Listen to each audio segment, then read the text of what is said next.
諗緊今個暑假倫敦附近有乜郊外地方好去？大家不妨考慮下今次介紹嘅 Margate 啦。行完沙灘仲可以扮下文青，事不宜遲，我就同大家爬高爬低，去完沙灘再落埋地洞。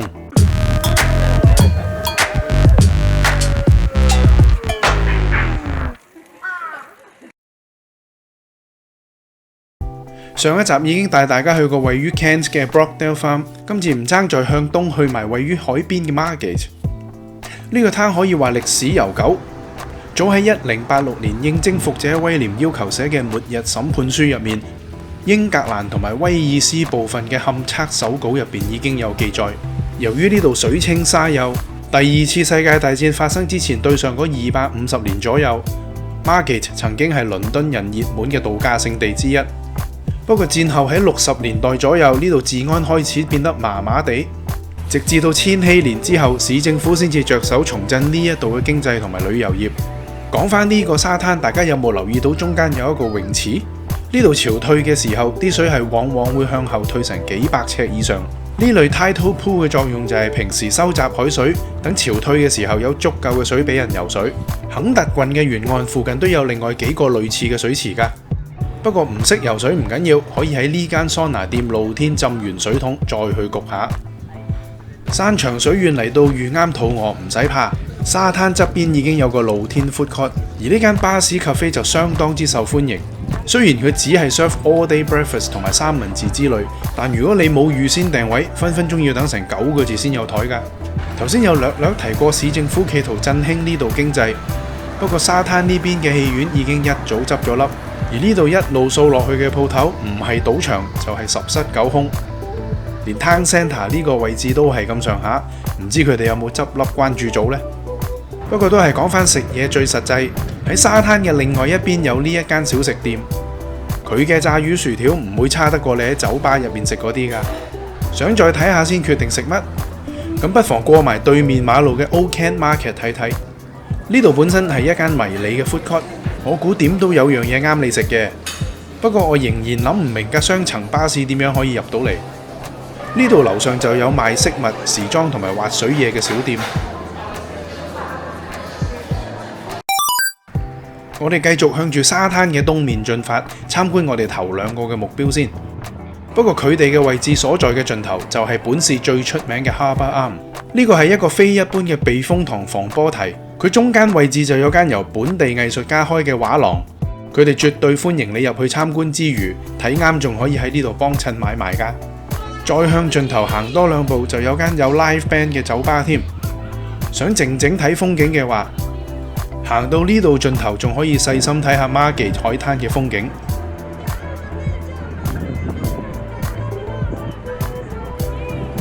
呢度就曾經係 Margate Pier and Harbour Company 嘅公司位置。佢哋主要生意係呢度一帶嘅船運貿易之類，而家呢度就變咗遊客資源中心，大家仲可以喺呢度買手信同埋紀念品㗎。佢隔離嘅 Turner Contemporary 就喺2011年開幕，除咗係市內最新嘅視覺藝術館，佢亦係肯特郡入邊最大型嘅同類場地。呢度係免費開放俾公眾參觀。每3幾個月就有唔同嘅展覽喺呢度展出，拍攝當日就啱做緊一個抽象藝術展，展品全部都係喺1950年到1970年代創作嘅。抽象藝術未必人人啱睇，不過優點就係你可以用你嘅想像力去演繹解讀。館外面海上位置亦都有一個看似投奔怒海嘅雕塑，記住睇埋先好離開啊！咦？點解有2張香港嘅10蚊紙？佢嘅解說仲真係有做過功課嘅喎。呢度就係位於沙灘行入一條街嘅蟹博物館。喺入口處見到佢牆上嘅呢啲壁畫，就知佢係間玩幽默嘅另類博物館啦。總之一句講晒，啲蟹最勁。佢嘅鎮館之寶就一定係呢一隻巨型蟹鉗，有成半個人咁大㗎。呢度另一特色就係會利用蟹嘅標本同埋模型砌出唔同嘅平權示威場景。呢度係一間小型嘅民間博物館，唔收入場費，不過你係可以捐錢去資助佢哋嘅經費。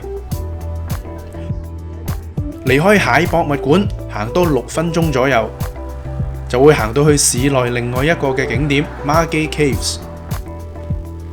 經過入口處之後，你就會沿住呢啲樓梯向下，向地底行成20幾米，最後就到石礦洞嘅主要部分。呢度溫度仲明顯比地面涼5度以上。18世紀初開始之後嘅幾十年，呢度就係市內主要嘅石礦。之後就被荒廢，直至1860年代先至再一次無意中俾人發現。據說就係有個花王喺呢一個窿度跌咗落嚟，先至發現到呢個石礦洞。佢被再次發現之後，就不斷有人入嚟呢度畫咗好多唔同嘅壁畫。其中呢一幅用熒光墨水畫嘅，就係用嚟紀念傳說中有超過7尺咁高嘅本地海盜。除此之外，呢度就四圍都有唔同嘅動物壁畫，同埋相信係英皇喬治3世年代畫嘅英兵。不過有2個壁畫就失傳咗啦。據說其中一個嘅主題就係講述華人囚犯被鎖上鎖鏈。睇完礦洞，仲有乜爽過喺上面咖啡飲翻支本地出嘅果汁汽水啊！另一個值得去嘅景點就係呢一個貝殼石窟 Shell Grotto。不過佢嘅所在地就要經過一啲住宅區入面嘅小路先至到，不過一啲都唔算難揾。佢嘅入口處會令你以為佢只係一間賣貝殼飾物嘅小店，不過入面有大量關於呢個石窟嘅資源㗎。呢個石窟嘅背景相當之神秘，專家只能確定佢可能早於3000年前或者喺12世紀嘅時候被興建。佢喺1835年先至被發現，不過最早期嘅文字記載就要到1838年先至有。呢度其中一個特色就係經過呢條21米長嘅地下隧道之後，喺中庭嘅呢一個圓頂，隧道嘅盡頭就係呢一個30平方米大嘅祭壇室。成個建築係由總共超過460萬個貝殼砌成，全部都係用呢度附近可以揾到嘅貝殼砌嘅。好可惜，直至到1932年，早期嘅負責人利用氣體燈照明，久而久之令絕大部分嘅貝殼都被燻黑。呢度嘅旅遊區唔算大，由石窟出發10幾分鐘就可以行返出去市中心。而呢度最多人慕名而嚟嘅就係呢一個 Dreamland Margate 啦。呢個遊樂場早喺1880年已經開幕，多年嚟經過多次嘅擴建，生意起伏，直到2005年就正式執咗。不過好彩民間嘅保育行動成功爭取到政府同埋國家彩票遺產基金嘅注資。遊樂場經過一連串嘅翻新之後，就喺2015年6月重新再開幕。不過我嚟呢個遊樂場唔係同大家講歷史，而係為咗坐佢。佢就係英國最古老嘅木製過山車。1920年開幕，更加成為咗第2星級保育建築嘅 Scenic Railway。佢最大嘅特色就係2節車廂中間有一個控制員調節車速。叫得做 Scenic Railway， 佢嘅速度就一定唔及其他過山車咁快咁刺激。不過佢就係勝在睇風景一流，坐佢全程都5分幾鐘咁長，相當之抵㗎。睇完同玩完咁多嘢都覺得意猶未盡。如果你中意飛機大炮又有揸車嚟嘅話，不妨揸多8分鐘車去 Spitfire and Hurricane Memorial Museum 參觀下。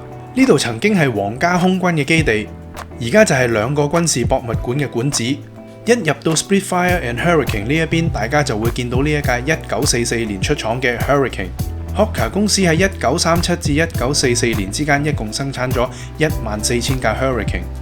喺1940年嘅大不列顛戰役入面，有60%嘅納粹德國空軍就係俾佢擊落㗎啦。雖然佢嘅戰績咁彪炳，但佢嘅風頭就被 Spitfire 蓋過。Supermarine 喺1936至1948年之間就生產咗超過2萬幾架。喺全盛時期，英美、法國、加拿大都有用呢一款戰機。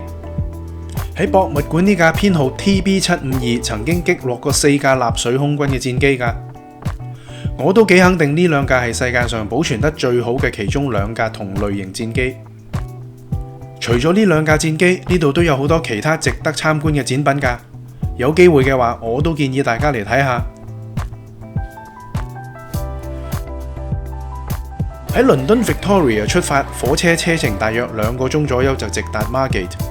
今集就介紹住咁多先，我哋下次再見啦，拜拜。